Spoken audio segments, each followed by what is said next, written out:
됐어요. 오늘 하나님 말씀 데살로니가 전서 4장 1절로 6절입니다. 데살로니가 전서 4장 1절로 6절 제가 봉독하겠습니다. 그러므로 형제들아, 우리가 끝으로 주 예수 안에서 너희에게 구하고 권면하노니 너희가 마땅히 어떻게 행하며 하나님을 기쁘시게 할 수 있는지를 우리에게 배웠으니 곧 너희가 행하는 바라 더욱 많이 힘쓰라. 우리가 주 예수로 말미암아 너희에게 무슨 명령으로 준 것을 너희가 아느니라. 하나님의 뜻은 이것이니 너희의 거룩함이라. 곧 음란을 버리고 각각 거룩함과 존귀함으로 자기 안에 대할 줄을 알고 하나님을 모르는 이방인과 같이 세욕을 따르지 말고 이 일에 분수를 넘어서 형제를 해하지 말라. 이는 우리가 너희에게 미리 말하고 증언한 것과 같이 이 모든 일에 주께서 신원하여 주시니라.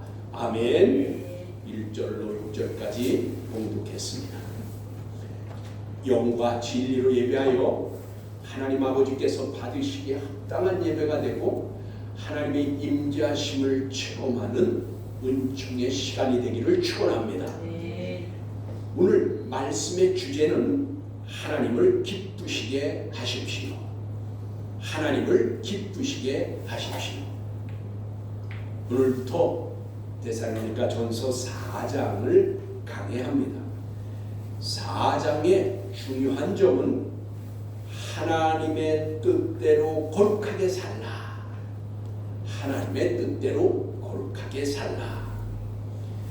그러한 성도들에게 비밀을 알려주시기를 그리스도께서 공중에 강림하실 때에 부활과 휴거가 있을 것을 알게 하여 주셨습니다. 그리고 주님께서 공중에 강림하시는 것과 지상에 재림하시는 것에 차이가 있음을 알게 하여 주셨습니다. 이것을 깨닫지 못하면 하나님을 아는 올바른 지식을 알지 못하는 것과 같습니다. 그러므로 오늘은 본문 1절부터 6절까지만 강의하는데 여러분 오늘 본문 1절로 2절에는 데살로니가 교회에게 먼저 대신관계 즉 하나님과의 관계에 있어서 하나님을 기쁘시게 해드리는 삶에 더욱 많이 힘쓰라고 권면하고 있습니다. 1절입니다. 그러므로 형제들아, 우리가 끝으로 주 예수 안에서 너희에게 구하고 권면하노니 너희가 마땅히 어떻게 행하며 하나님을 기쁘시게 할 수 있는지를 우리에게 배웠으니 곧 너희가 행하는 바라 더욱 많이 힘쓰라 라고 하였습니다. 바울 사도는 데살로니가 교회에게 믿는 형제들 간의 대인관계에서나 대신관계에 하나님과의 관계에 있어서 어떻게 행할 것인가를 가르쳤고 그 가르침을 따라 데살로니가 교회는 그렇게 대인관계와 대신관계를 믿음으로 잘 행하였습니다. 바울 사도는 1절 하반절에 너희가 잘하고 있으니 더욱 힘쓰라. 여러분 그러니까 달리는 말에 채찍을 가하듯이 너희가 지금 잘하고 있는데 더욱 힘쓰라고 권면하고 있습니다. 1절 말씀에 이 1절 말씀에서 깨달을 것은 목회자가 가르치기만 하고 즉 설교만 하고 행할 것을 요청하지 않으면 마치 법을 세워놓고 지키지 않는 자를 처벌하지 않는 것과 다른 것이 없어서 무용지물이 된다 그 말이에요. 중요한 거죠. 1절 상반절에 오늘 본문에 너희에게 구하고 권면하노니에서 구하고라고 했는데 구하고란 에로타오인데 여러분 현재형 직설법으로서 계속해서 요청한다 그런 뜻입니다. 너희에게 가르친 대로 행하기를 계속해서 지금 요구하고 있다 그 말이에요. 바울이 데살로니가 교인들에게 계속 요구하고 있는 거예요.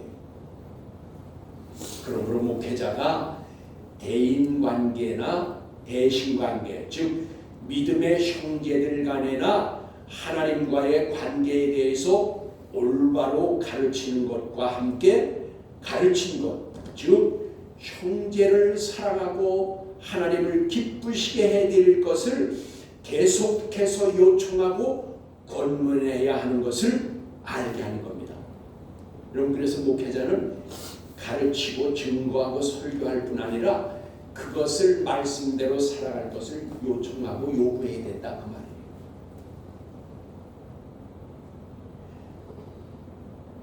이와 같이 목회자가 이렇게 권면하고 요청하는 것은 그만치 꼭 알아야 하고 행해야 될 것들입니다. 가르침이 없으면 요청할 수도 없는 것입니다. 가르치지 않는데 어떻게 요청해요? 그러므로 가르치는 것과 요청이 함께 있어야 좋은 교회, 이런 교회가 바로 좋은 교회요, 좋은 목회자가 되는 것입니다.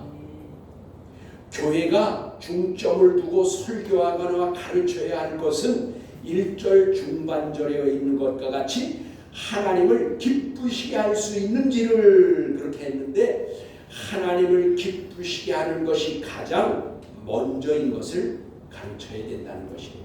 여기 기쁘시게 할 수 있는 이라고 했는데 이것은 아레스코입니다.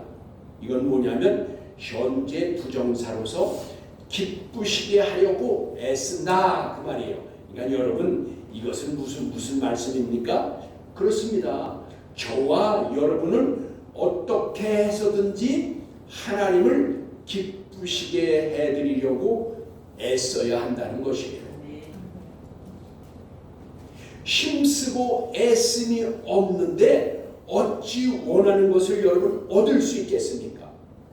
세상의 모든 일들도 노력하지 않고는 힘쓰지 않고는 되는 일이 있습니까? 하물며 하나님을 기쁘시게 해드리는 것인데 거저 그냥 은혜로 무엇 되겠지라고 한다면 그 일이 이루어질 수 있습니까? 그런데 여러분 자신과 그리고 요즘 교인들을 한번 돌아보십시오. 하나님을 기쁘시게 해드리기 위해서 힘쓰고 애쓰는 것 같습니까?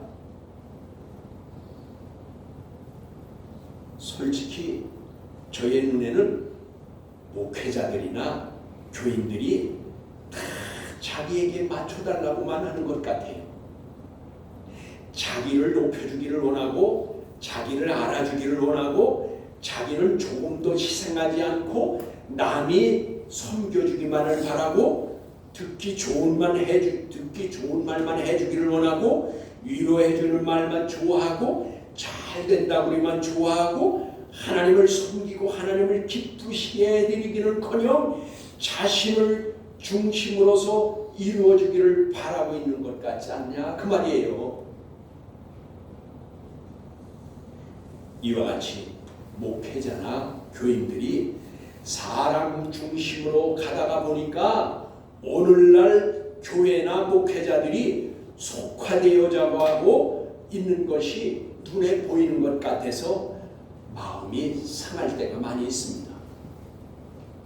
어떻게 해서든지 하나님을 기쁘시게 해드리는 것을 가르치고 그렇게 행한다면 속화되지 않을 것인데 그렇게 되면 그런 교회가 좋은 교회요, 좋은 목회자인 것을 알 수 있는 것입니다.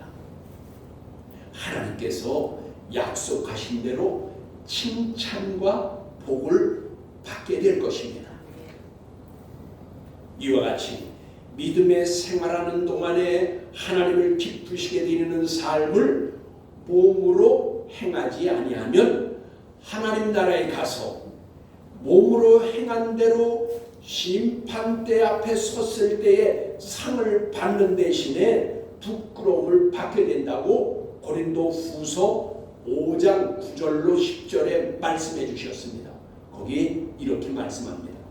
그런즉 우리 몸으로 있든지는 살아있든지 그 말이에요. 떠나있든지 이거는 죽어서 떠나든지 그런 뜻입니다. 주를 기쁘시게 하는 자가 되기를 힘쓰노라. 이는 우리가 다 반드시 그리스도의 심판대 앞에 나타나게 되어 각각 선악간에 그 몸으로 행한 것을 따라 받으려 함이라 라고 하였습니다. 예외가 없다는 거예요. 누구든지 다 그것을 겪게 될 것인데 그때를 생각해서 이 세상에서 살아가라 그 말이에요. 여러분 에녹을 보십시오. 하나님을 기쁘시게 해드림으로 죽음을 보지 않고 데려감을 당하였습니다. 하나님을 사랑하는 자, 하나님을 경외하는 자가 하나님을 기쁘시게 해드릴 수 있는 것입니다. 바울 사도는 다음과 같이 고백합니다. 데살로니가전서 2장 4절에요. 오직 하나님께 옳게 여기심을 입어 복음을 위탁받았으니 우리가 이와 같이 말함은 사람을 기쁘게 하려 함이 아니요 오직 우리 마음을 감찰하시는 하나님을 기쁘시게 하려 함이라 라고 하였습니다. 여러분 믿음의 심기가 굳지 않으면 보이는 사람을 의식하고 보이는 사람을 기쁘게 하려고 할 수 있지요. 그러므로 저와 여러분은 믿음의 훈련이 필요합니다. 사람을 의식하기보다는 하나님을 의식하고 하나님을 기쁘시게 하는 신앙적 태도를 가져야 하는 것입니다. 그러므로 바울 사도도 에베소 교회에게 말하기를 5장 10절에 말씀과 같이 이렇게 권면하고 있습니다.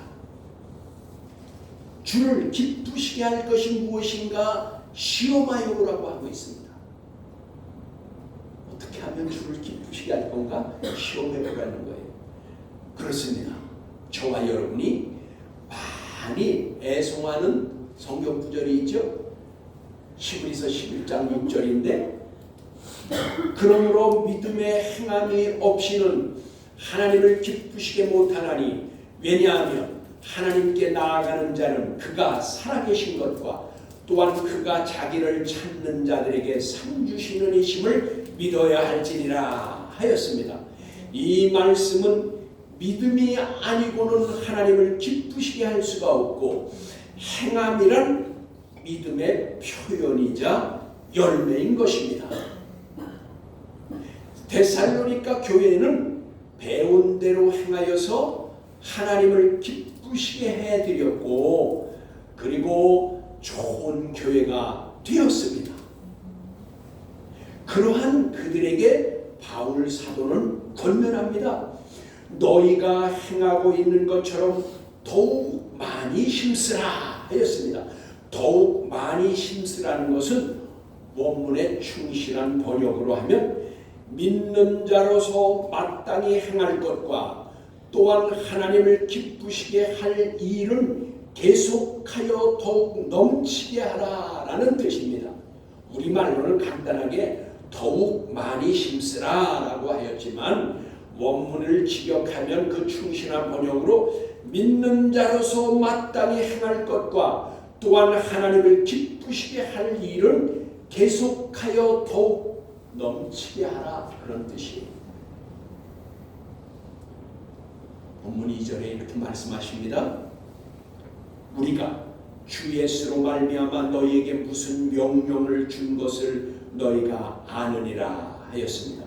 이 말씀은 무슨 뜻입니까? 바울 사도 자신이 데살로니가 교회에 전하고 가르친 것은 자신의 가르침이나 또는 자신의 명령이 아니라 주 예수 그리스도로부터 말미암은 것으로 너희도 그것을 알고 있다라고 한 것이에요. 그러니까 여러분, 목회자가 하나님의 말씀을 증거할 때, 그리고 그 말씀을 듣고 그리고 듣는 성도들도 항상 조심해야 할 것은, 전하는 말씀이 하나님의 말씀을 전하는 것인가, 아니면 들은 얘기를 하는 것인가, 아니면 자신의 얘기를 하는 것인가, 아니면 자신의 생각인지 하나님 앞에서 떨리는 마음으로 예수 그리스도로 말미암은 말씀인지 자신을 시험해 봐야 한다 그 말이에요. 이것을 도키마조라 합니다. 시험한다. 이게 도키마조. 이건 뭐예요? 불로 연단한 것 같이 순전한 말씀만 전하냐 그 말이에요. 목회자의 생각이나 사상인지 또 세상적인 것인지 분별하고 판단할 줄 알아야 하는 것입니다. 여러분, 성도들도 그렇게 하려면 어떻게 해야 돼요? 말씀을 잘 알아야죠. 그냥 목사들이 하는 얘기가 다 하나님의 말씀으로만 생각하지 말라 그 말이에요. 어떤 사람들은 자기 사상, 자기 얘기, 세상에서 들은 얘기, 이런 얘기 저런 얘기하면서 그걸 하나님의 말씀이라고 얘기한다 그 말이에요. 이거 분별해야 된다 그 말이에요. 그러려면 어떻게 돼요? 말씀을 잘 알아야 하고 하나님께 지혜를 구해야 돼요. 여러분, 때가 악하여서 마귀는 광명의 천사로 다가오기도 합니다. 달콤한 말로 미혹하고 유혹합니다. 오늘날 목회자나 교회나 성도들이 깨어있지 아니하면 세상을 따라가게 되고 속화되어서 영적 더럽힘으로 하나님과 상관없는 삶을 살게 됩니다. 목회자는 마땅히 전하고 가르치기를 잘해야 하며 성도들은 듣고 배운 대로 행하여야 좋은 교회가 되는 것입니다. 이것이 무엇입니까? 대인관계나 대신관계를 올바로 해야 하는 것인데, 그래서 그렇게 함으로 하나님을 기쁘시게 되는 것입니다. 바울 사도가 이것을 권면하고 지금 요청한 것입니다. 여러분, 그래서 오늘 본문 3절로 6절의 말씀은 하나님의 뜻인 성적으로 순결해야 하고 거룩한 생활을 하라고 권면하고 있습니다. 3절로 6절의 말씀이 그거예요. 그래서 먼저 3절은요, 하나님의 뜻은 이것이니 너희의 거룩함이라 곧 음란을 버리고, 4절 너희 각자가 거룩함과 존귀함으로 자기 아내를 대할 줄 알고, 5절 하나님을 모르는 이방인들과 같이 사욕을 따르지 말고, 6절 이 일의 분수를 넘어서 형제에게 해를 끼치지 말라. 이는 우리가 너희에게 미리 말하고 증언한 것과 같이 이 모든 일에 주께서 신원하여 주시리라. 아멘. 여러분, 하나님의 뜻은 믿는 자가 거룩해지는 것입니다. 하나님의 뜻은 델레마 투 데오인데, 이것은 하나님의 그 기뻐하시는 뜻이라는 뜻이에요. 다시요, 우리말로는 하나님의 뜻이라고 했지만 원문에서는 이게 뭐라고요? 델레마 투 데오. 그런데 이것은 하나님의 그 기뻐하시는 뜻입니다. 또는 그 하나님의 소원을 말하는 것입니다. 여러분, 델레마란 뜻을 말하는 것이고, 이 뜻의 델레마는 믿는 자들이 이루어 드려야 할 하나님께서 기뻐하시는 뜻이라는 그 내용인 것입니다. 여러분, 그래서 여기 델레마의 뜻은 뭐라고요?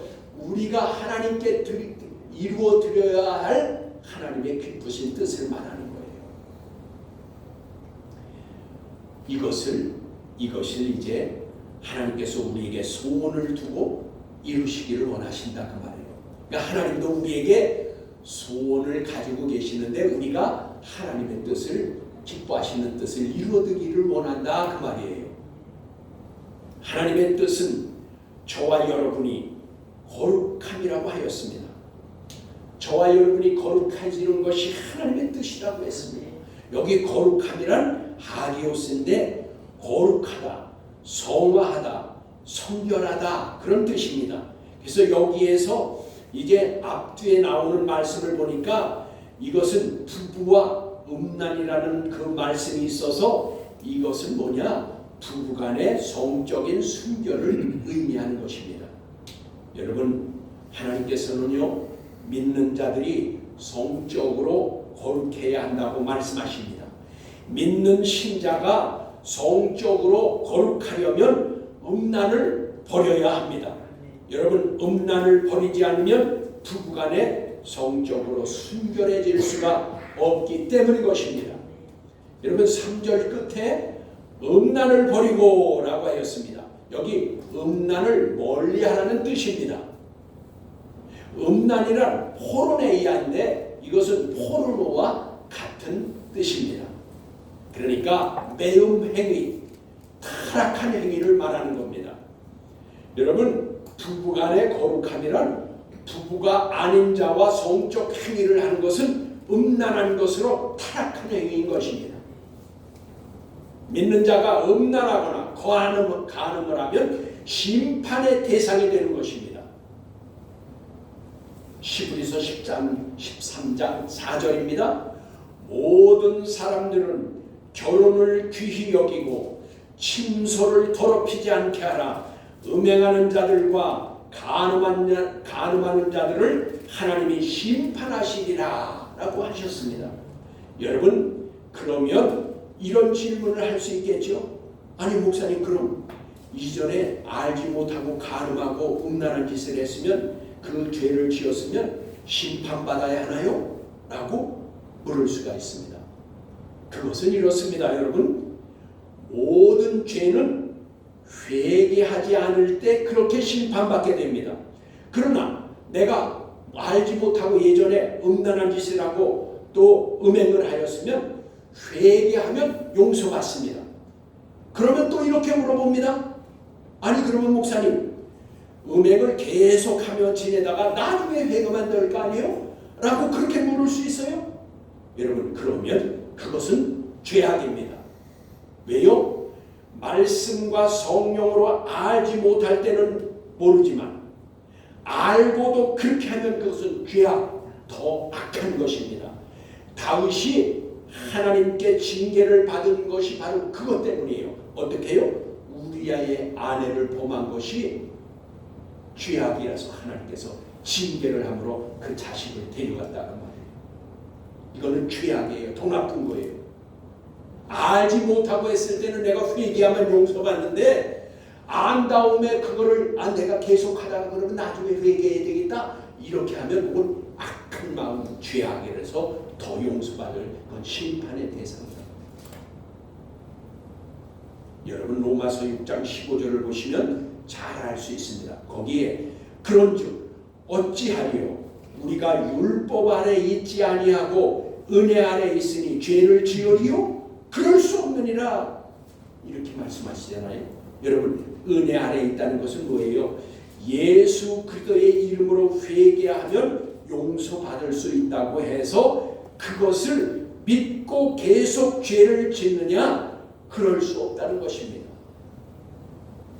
그러므로 고린도전서 6장 18절에 음행을 피하라고 말씀하셨습니다. 그리고 사도행전 15장 20절과 29절에는 뭐라고 하냐? 음행을 멀리하라고 했습니다.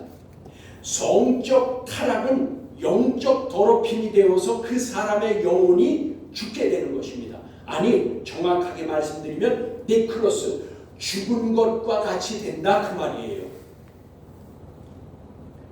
또한 믿는 자들이라면 각자가, 즉 남편과 아내가 성적으로나 윤리적으로나 깨끗해야 할 의무를 서로 가지고 있습니다. 옛날에는요, 여자들은 정결하기를 원하고 여자들이 정결하지 않으면 죄를 묻고 남자들은 아무렇게 행해서 그냥 돌아다니면서 여기도 척두고 저기도 척두고 그냥 막 못되게 했는데 예수 믿는 사람은 그러면 안 된다 그 말이에요. 남편이나 아내나 각각 정결해야 될 의무가 있다 그 말이에요. 그리고 4절에 거룩하고 존귀함으로 아내를 대하라고 하였습니다. 즉 소중히 여기라는 뜻입니다. 여기에 자기의 아내에서 자기의 아내 그랬는데 아내란 스키오스입니다. 이거는 문자적으로는 그릇이라는 뜻이에요. 그릇 또는 기구, 도구라는 뜻을 말하는 것입니다. 그게 아내라는 뜻이에요. 그런데 베드로전서 3장 7절에 보니까 거기에 말씀에는 아내를 연약한 그릇이라고 하였습니다. 연약한 그릇이다. 그릇은 뭐예요? 깨지기 쉬운 거다. 잘 소중하게 다루라 그 말이죠. 그리고 본문의 4절 끝에 대할 줄 알고 그랬는데 이것은 크타오마이 그랬어요. 이것은 뭐냐? 순결함과 귀중함으로 아내와 생활하라고 하는 것입니다. 서로 순결하고 서로 정결해야 되며 그 다음에 아내를 귀중히 여기고 그렇게 생활하라라고 한 것입니다. 왜냐하면 당시에 하나님을 모르는 이방 나라의 모든 남자들은 아내를 깨끗하고 귀하게 여기지 아니하고 성적 쾌락의 대상으로만 취급했던 것입니다. 그래서 이 남자 하나가 여자들을 몇 명씩 거느리고 이 여자 저 여자하고 막 상대하고 그렇게 했다고 말이에요. 그럴 때에 바울 사도가 하나님의 말씀으로 이것을 증거한 겁니다. 그래서 기독교가 들어간 나라의 여성들은 큰 감사해야 돼요. 여러분 기독교가 들어간 나라는 일부일처제예요.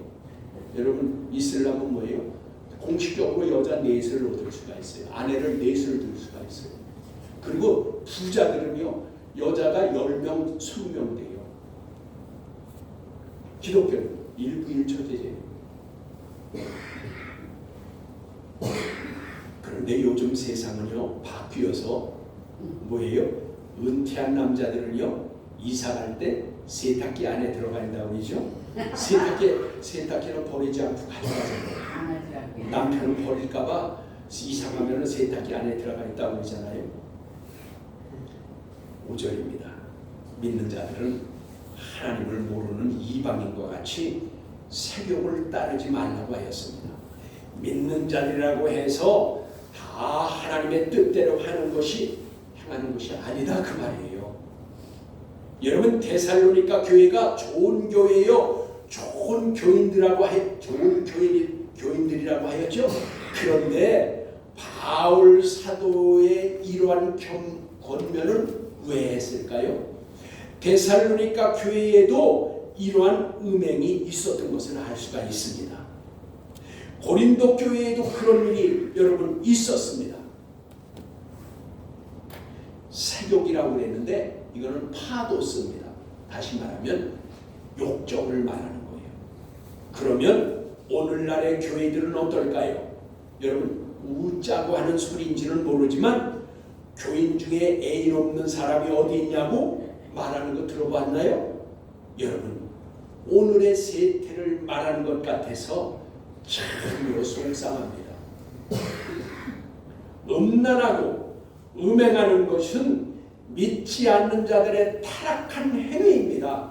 그런데 어떻게 그런 말들을 농담이라도 하냐 그 말이에요. 교회 안에서 6절에 이렇게 말합니다. 분수를 넘어서 형제를 해하지 말라라고 한 것은 여러분 부부의 도를 넘어서 즉 믿는 자가 분수를 모르고 믿는 형제의 아내를 탐하여서 음란함으로 형제를 해하지 말라는 것입니다.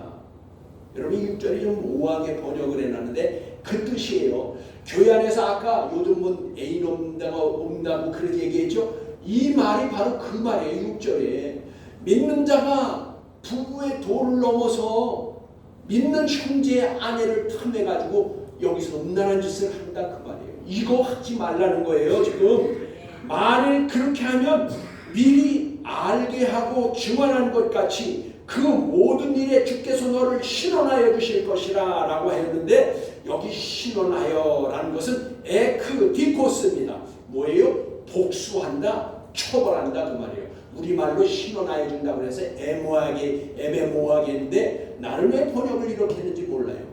여기 이 뜻은 에크디코스는 복수한다, 처벌한다 그 말이에요. 왜 이렇게 분명하게 안 했을까? 주께서 그러한 자들을 복수할 것이라고, 처벌할 것이라고 지금 말씀하신 거예요.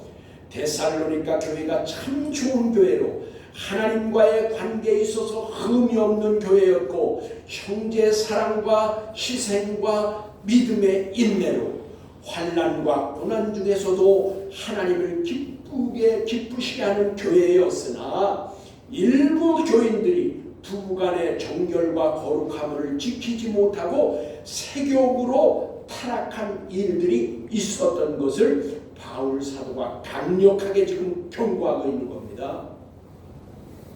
여러분, 진리의 지식으로 분별력 있게 사랑해야 합니다. 그리스도 안에서 형제 사랑인 것입니다. 죄를 짓는 것은 타락한 것입니다. 저와 여러분은 성령과 말씀에 의해 영적 정결함과 거룩함으로 하나님을 기쁘시게 해드리는 믿음의 삶을 살기를 주 예수 그리스도의 이름으로 축복합니다. 아멘. 기도하시겠습니다.